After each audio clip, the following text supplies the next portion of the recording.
Welcome back to my channel guys. अनि हजुरलाई आज मेरो ब्लगमा स्वागत छ अनि आज म मेरो ठुलो मम्मी ठुलो बुवाको घरमा मेरो कान्छा छोरासँग पुरा all the way from रिब्दी हामी रिब्दीमा छौं है कति रमाइलो छ ईश्वर परमेश्वर बाबु मेरो कुन दिन छोराहरु पनि फेरि यसरी नै यस्तो लिएर आओस् अन्त मेरो सबै परेर हुँदाखेरि चाहिँ रमाइलो गरौँ अब शनिबार सोमबार चाहिँ गोर्खा गएर चाहिँ रमाइलो गर्ने पिकनिक खाने यस येशूको नाममा आशिष अनि हैन आज चाहिँ हामी डाँडा पाखा घुमेर आएको छौं तर मेरो अलिकति ब्याट्रीको प्रब्लमले गर्दाखेरि भिडियो गर्न पाएन तर आज चाहिँ हामी यसरी यहाँ रातमा हैन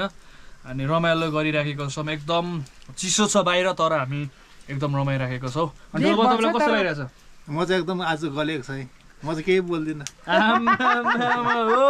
पुरा थकै लाग्यो बाबा त्यति गर्दा न थकै लाग्यो के छैन ईश्वर परमेश्वर के भएको नि हैन आज थकान किन भएको भन्दाखेरि अब डाँडामा गएर है घर बनाएर आउनु भएको अनि दूरी लामो छ डाँडा पाखा चढ्नु पर्छ हो त्यसैले कारणले चाहिँ उहाँको एकदम मन भएको छ हो बनाइसक्यो भन्दा नि अब अलिकति भएको छ हो माथि छाना हाल्नु भएको छ अब गाइस म चाहिँ नुहाउन जान्छु पानी तातिरहेको छ यत्रो डेक्चीमा हो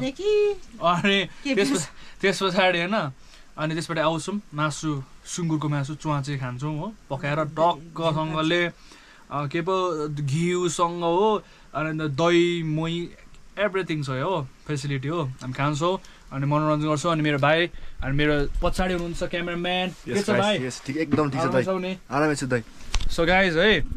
अब यस्तै छ हो यताको रमाइलो एकदम अब गाउँघरको आगो ताप्दै रमाइलो गरिराखेको छौँ अब म नुहाउन जान्छु गाइज अनि एकछिनमा आएर फेरि भेट्नेछौँ अहिले सिनमा भेट्नेछौँ ओके बाई बाई अन्त गाइज है अहिले चाहिँ म नुहाएर एकदम फ्रेस भएर आइसकेको छु अनि यहाँ चाहिँ के हुँदो रहेछ किचनमा भन्दाखेरि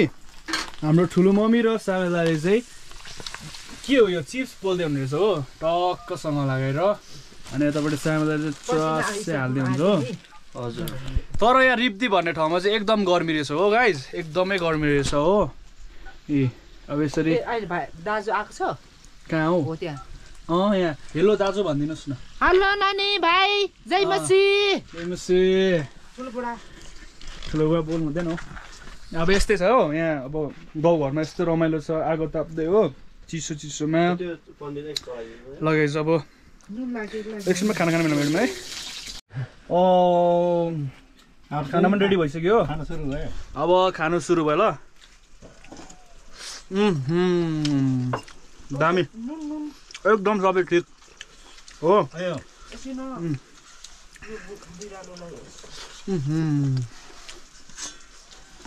दामी ए सुनमा मलाई घिउ त्यसमै तर उयो नै फेरि तारेको नि फेरि तारेको छ होइन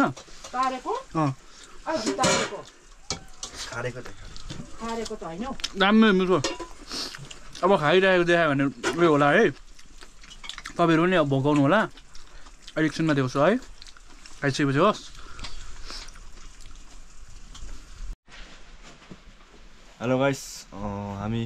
यो ब्लगलाई यहीँ इन गर्ने छौँ र नेक्स्ट ब्लगमा हामी भेट्नेछौँ